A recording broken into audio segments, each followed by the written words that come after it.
Bago yung game ng Golden State at Hornets, kinall out si Steph sa pagiging questionable leader ng Golden State dahil yon sa hindi niya pinagsabihan or hindi niya sinaway si Draymond nung na-eject sa game versus Orlando Magic. Pero panalo naman sila dun.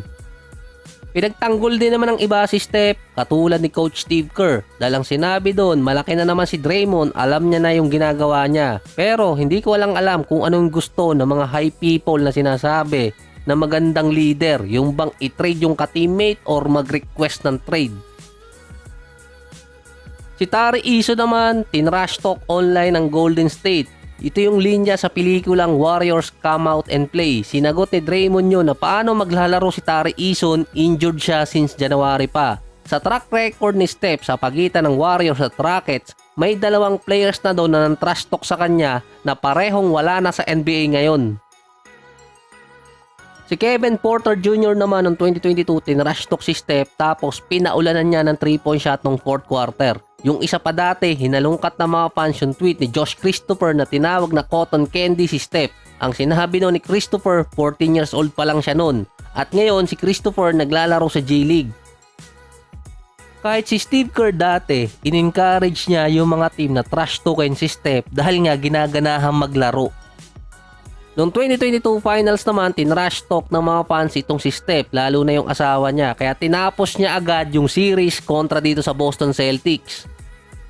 Lalo na noong 2021, tinrush talk ni Ja Morant si Steph nung nalaglag nun ng Golden State. Nung sumunod na taon, nagtapat ulit sila, tinalo ng Warriors yung Memphis, tumuloy pa ng championship. Hindi kasi maganda yung mga track record ng mga nantatrash talk kay Steph dahil lalo siyang ginaganahan nun. So magtatapat pa ang Golden State at Rockets sa April 5. Magkakaalaman doon. Ang Rockets dadaan pa ng Jazz, Dallas at Minnesota. Ang Golden State naman San Antonio at Dallas. Pwedeng lumamang doon ng 2 or 3 ang Warriors sa panalo.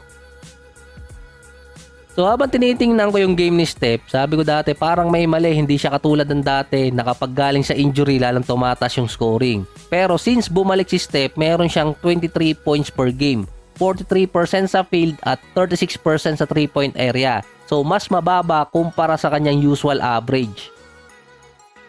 Pero kapag tiningnan yung per quarter scoring, ang pinakamataas na points at pinakamagandang stats ni Steph ay kapag third. 8 points per game, nasa 49% sa field at 42% sa 3-point area. Nung versus Magic, halos third quarter din siya bumulusok. Versus Hornets naman, panalo sila doon.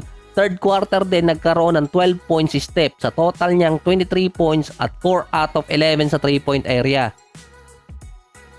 Si Draymond Green naman, parang 3 sunod na games na to Delikado na kapag pang-4. Muntikang masipa ang mahiwagang bahaghari ni Grant Williams na kung tinamaan yun, malamang masuspend si Draymond sa susunod na game.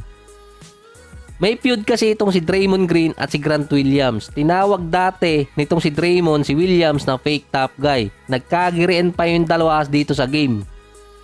So malamang ito yung sinasabi ng iba kung bakit hindi leader si Steph na bakit hindi niya sinasaway si Draymond. Eh baka siya yung tamaan sa mahiwagang baghari kaya ayaw niyang pagsabihan.